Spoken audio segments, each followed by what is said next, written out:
Reg, my ousies, ons kyk vandag na kwartaal 4 se leerpapiere vir haar kappery vir die prepdogters. Ons begin eers hier op bladsy 2, so maak vir my oop op bladsy 2 asseblief. Ons gaan kyk na verskillende beroepsgeleenthede. So jy as iemand wat belangstel in haar kappery, het 'n hele lys van verskillende beroepe wat jy kan volg. Jy hoef nie noodwendig 'n haarkapper of 'n stylist te word nie. Jy kan byvoorbeeld 'n skoonheidsterapeut word of 'n naaldtegnikus. So kom ons gaan kyk gou-gou so 'n bietjie na die verskillende keuses. Eerstens het ons hierso 'n kleurspesialis. Hierdie persoon kies die beste kleur wat by die kliënt pas, reg. Dan het jy 'n tekstuurdiens spesialis. Dit is wanneer die persoon of die stylist jou hare manipuleer deur byvoorbeeld 'n krultang of 'n haardroër of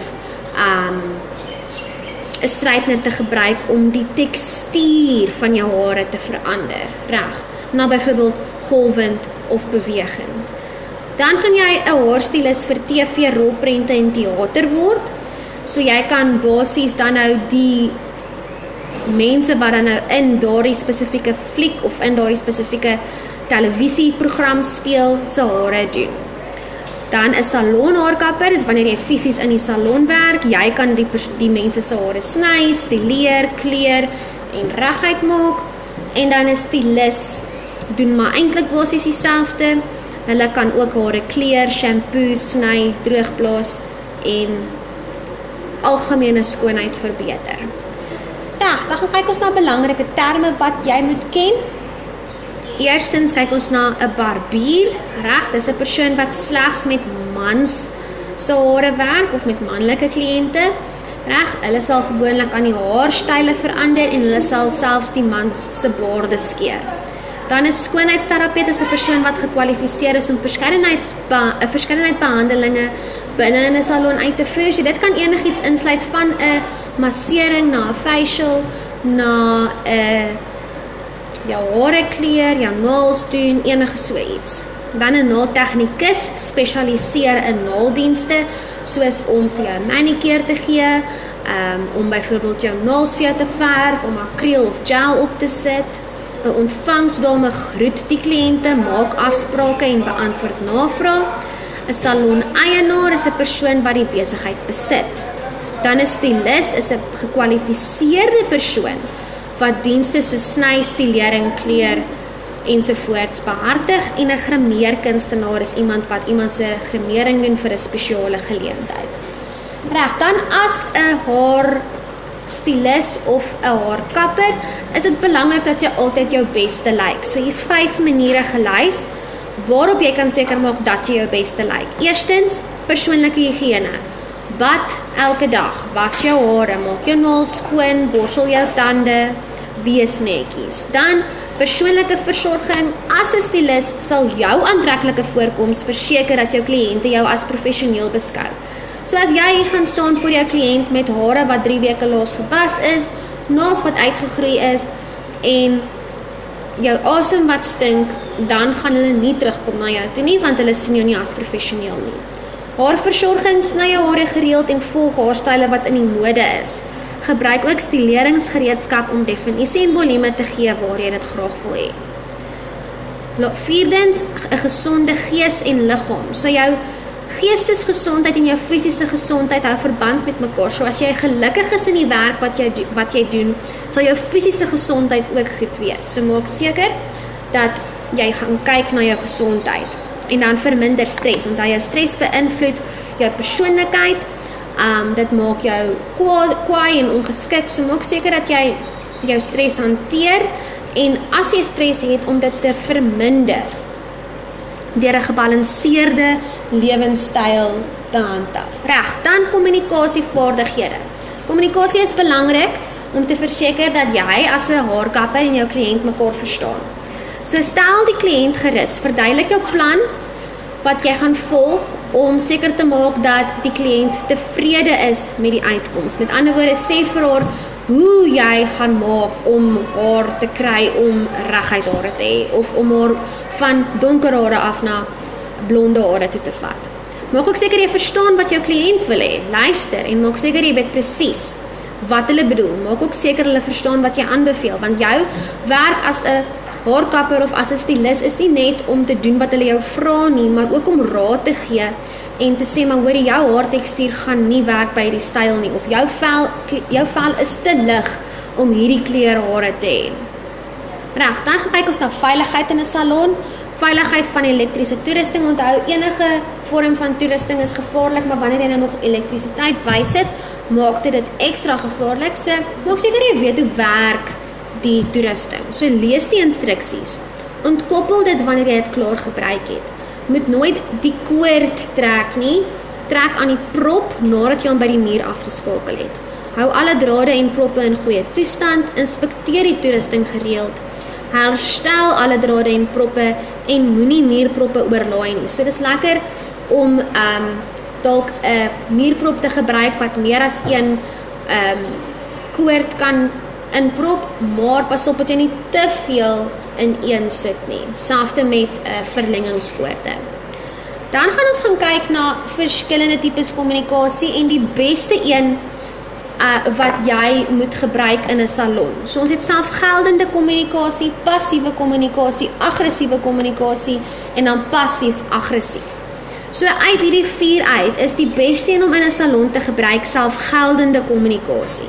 Want dit bly jou werk as 'n haarkapper of as 'n stylis om seker te maak dat die kliënt verstaan as jy iets op hulle hare doen, is wat ook al die gevolg is. Gaan dit goed uitdraai, gaan dit sleg uitdraai, jy moet daai kliënt daarop voorberei.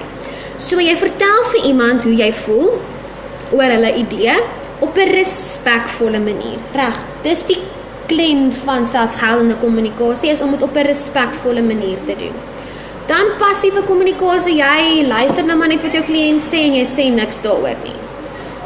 So met ander woorde, jy gee nie raad nie, jy help nie. Jy luister maar net wat hulle sê en jy doen wat hulle vir jou sê. Dit gaan nie vir jou goed uitdraai nie, want dan as dit nie uitkom soos wat hulle gehoop het nie, of dit gaan nie lyk soos wat hulle gehoop het dit gaan lyk nie, want hulle haartekstuur is nie reg nie, dan gaan hulle jou blameer. Aggressief, jy deel jou gevoelens op 'n aggressiewe, disrespekvolle manier, dis nooit die regte antwoord nie, want jy probeer 'n kliënteverhouding met jou kliënt bou. En dan passief-aggressief is 'n kombinasie tussen passiewe en aggressiewe. So jy deel nie jou gevoelens dadelik nie, jy wag en dan probeer jy die persoon terugkry op 'n latere stadium. Dis ook nie gesond nie.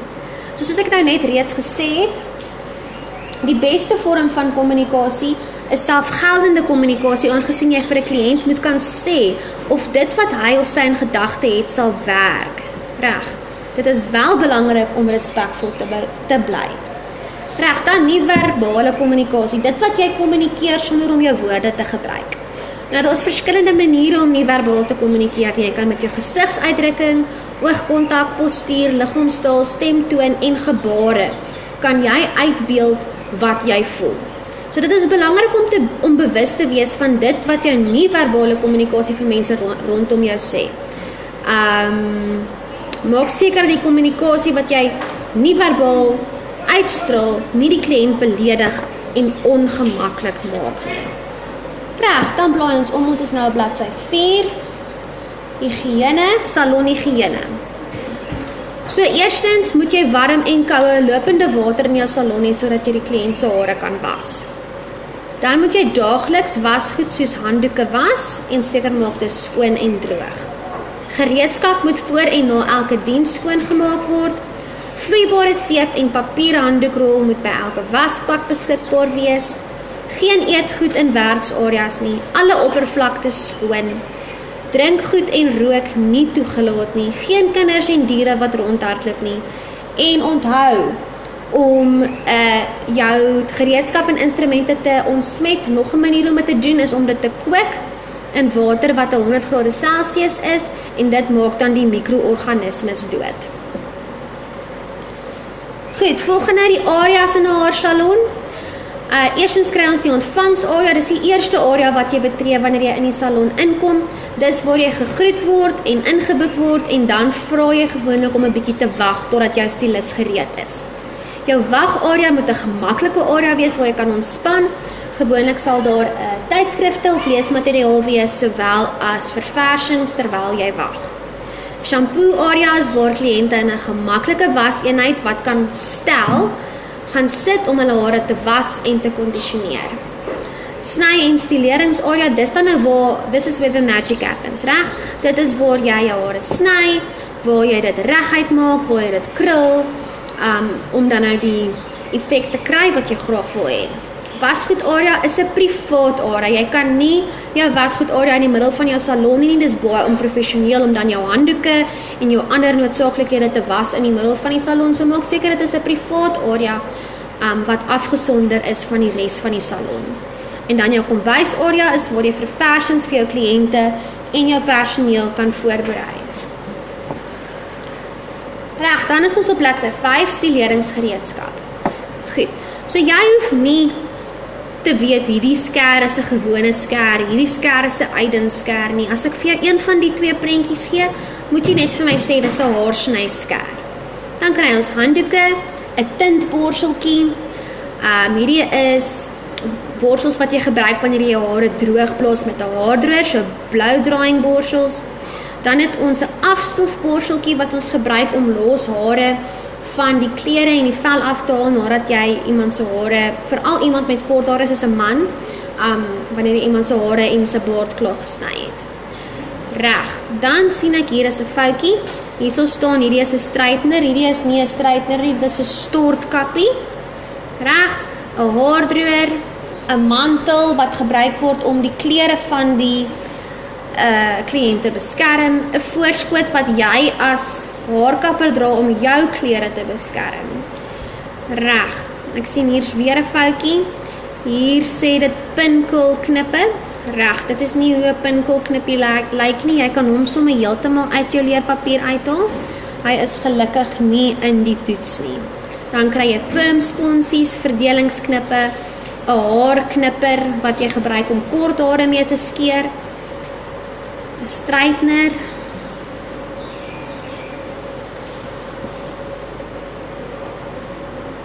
en 'n detangling brush. Reg, 'n detangling brush is spesifiek om hare uit te kam.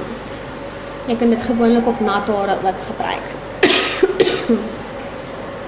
Dan kry jy haarstyleringsverbruikersgoedere. Nou hierdie goedere is gemaak om opgebruik te word. Reg, so as ons gaan kyk na shampoo, conditioner, enige tipe behandeling, haarkleersel, bleikmiddel, folie. As ons aangaan op die volgende bladsy, gel, haarspray, mousse, hittebeskerming, relaxer, stileerroom, permroom en watte. Dis alles produkte wat op die ou end op gaan raak, wat 'n mens dan nou weer moet vervang. Reg, so maak seker jy weet dat verbruikersgoedere produkte is wat gaan opraak, wat weer vervang moet word. En dan stileringsmeubels, hierdie is jou shampoo wasbak, jou sny en stileerstoel, jou ontvangstoonbank, jou kantoorstoel wat saam met jou ontvangstoonbank gaan, en dan jou bank of jou rusbank wat jy in jou wagarea van jou salon het. Goed, dan is ons op bladsy 7, ons is amper klaar. Verskillende haartipes en haarteksture. Reg, daar's 4 hoofhaartipes en haarteksture. Soos jy weet, het ons almal maar verskillende hare. Ons kry reguit hare wat gewoonlik glad en blink is, maar hierdie hare het gewoonlik min volume. Dan het jy golwende hare wat 'n kombinasie tussen reguit hare en krulhare is, of krullerige hare is. Krullerige hare is hare wat vog en spesiale sorg nodig het. Jy kan nie hierdie hare sommer net uitborsel met 'n gewone borsel en verwag dit gaan mooi lyk nie. Jy gaan jou hare laat frizz en dit gaan in 18 verskillende windrigtings staan. Dan krulhare, dit verwys na stywe krulle wat hidrasie en sagte hantering benodig. Reg. So jy sal hierso sien 4 verskillende tipes. Jy moet weet daar's 4 verskillende tipes en jy as 'n haarkapper gaan eendag moet weet hoe om met hierdie verskillende tipes hare te werk. Reg. Dan haarversorgingsbehandeling en dienste. So hierdie is spesifiek gemik op die probleemarea van jou hare. So as jy byvoorbeeld baie droë hare het, sal jy 'n kondisioneringsbehandeling kry wat dan nou wat se doel dan nou is om vog te herstel en hare te versterk. Dan 'n kreatienbehandeling maak kroeserigheid glad en voeg glans by die hare. 'n kopvelmassering verbeter jou haargroei en 'n haarspa gaan maar oor die algemene behandeling van jou algehele haargesondheid. Reg, dan hoekom is dit belangrik om jou kliënt se hare te kondisioneer? Reg, daar's baie redes. Eerstens, wil jy seker maak dat jou hare beskerm word en dit maak die hantering van die hare makliker. Dit laat die hare gesonder lyk en dit help ook om weerstand te bied teen eksterne elemente soos hitte, die son ensovoorts. Hoe om 'n suksesvolle loopbaan as 'n haarkapper te bou? Reg, daar's 5 stappe wat jy kan volg. Eerstens, kry professionele opleiding. Jy sal bo iemand gekies word as jy professionele opleiding het, teenoor iemand wat nie professionele opleiding het nie. Kry praktiese ervaring, gaan na 'n salon toe, gaan help uit, gaan wees 'n assistent sodat jy kan sien hoe dinge gedoen word. Bly op hoogte, woon werkswinkels by en maak seker jy weet wat die nuutste tendense, bou 'n portefeulje. Met ander woorde, kry foto's van jou beste werk sodat jy dit vir mense kan wys en sit dit op sosiale media. Ontwikkel ook kliënteverhoudings, want as jy 'n goeie verhouding met jou kliënte het, sal jy kliënte hê wat terugkom. Dit bou lojaliteit. Reg. Dan belangrikheid van professionele sertifisering en opleiding. Alhoewel talent belangrik is, gee sertifisering jou daai ekstra bietjie hupstoot bo iemand wat dit nie het nie. So, 4 goedjies om aan te dink. Teoretiese kennis, dit gaan oor dit wat jy leer uit 'n boek uit, reg. Jy moet teoretiese kennis hê. Begrip oor die haarstruktuur, die chemie, die tegnieke, die tipes hare, die tipes toerusting wat jy kan gebruik, wat jy kan gebruik om te krul, wat jy kan gebruik om hare te sny ensovoorts. Dan praktiese ervaring, nou oefen jy onder leiding van iemand wat weet hoe om dit te doen. Blootstelling aan die bedryf, gaan leer by 'n professionele ervare persoon. Dit is soos wat ek nou gesê het, gaan wees 'n assistent in 'n salon, gaan leer hoe dinge gedoen word. En dan loopbaangeleenthede, baie salonne verkies om gekwalifiseerde of gesertifiseerde haarkappers aan te stel, want hierdie mense weet reeds wat hulle doen. Waar as jy iemand het wat net daarvan hou om hare te doen, moet daardie persoon eers opgelei word. Reg, volgende kyk ons al kleure. Nou, soos julle weet, lyk verskillende tipes kleure lyk goed by verskillende tipes mense. Reg. Dit hang nou af alles van jou haarkleur, jou velkleur, hoe lig of hoe donker jou vel is. Reg, dit bepaal eintlik wat se kleur gaan by jou pas. So, party mense lyk goed in warm kleure soos rooi, oranje en geel. En ander mense lyk goed in koel kleure of koue kleure soos blou, groen en pers. Reg, dan gaan ons gou gaan kyk na verskillende haarsiektes. Dis dan ons laaste onderwerp. Die 2 haarsiektes waarna ons gaan kyk is kopluise en skilvers. Reg. Kopluise is klein insekte wat van jou kopvel af voed op jou bloed. Reg. Dit raak kinders en versprei deur direkte kontak van een persoon na 'n ander. Onthou, luise kan nie spring of vlieg nie. Hulle kan wel ook oorgedra word deur indirekte kontak soos hoede, borsels, haarbykomstighede en kussings. Reg, wat se simptome gaan jy hê as jy luise het? Jou kopvel gaan juk, jou nek en jou ore gaan juk. Reg, dit is as gevolg van 'n allergiese reaksie wat die luise op jou kopvel het, want hulle byt natuurlik om te voed op jou kopvel. Sere op die kopvel, nek en skouers vorm as gevolg van al die krap, want jou kop juk, so wat doen mens wanneer jou kop juk? Jy krap jou kop. Reg, dan skilvers. Skilvers word baie keer, baie mense dink, hierdie persoon het luise, maar eintlik het die persoon net skilvers. Reg, so skilvers is 'n algemene toestand waar klein stukkies droë vel van die kopvel af skilfer. Reg, so dis dooie stukkies vel wat van jou kop of jou ore of jou nek of waar ook al afkom. Dis nie aansteeklik of skadelik nie, maar dit is partykeer moeilik om te behandel. Reg. Dit ontstaan as gevolg van 'n droë vel, velswamme en 'n geïrriteerde olierige vel. So watter simptome kan jy verwag as jy skilvers het? Eerstens sien jy die wit skilfertjies op jou kop, hare, wenkbroue en skouers, jou kop juk, Daar's skibberige, korsagtige kopvel op babas, reg? As hulle nog so klein is, noem mense dit kruidelkap en dit vererger gewoonlik tydens stres en koue of droë weer. Reg, dames, dit is dan al wat jy hoef te leer vir jou toets. Baie sterkte, lekker leer en geniet jou vakansie.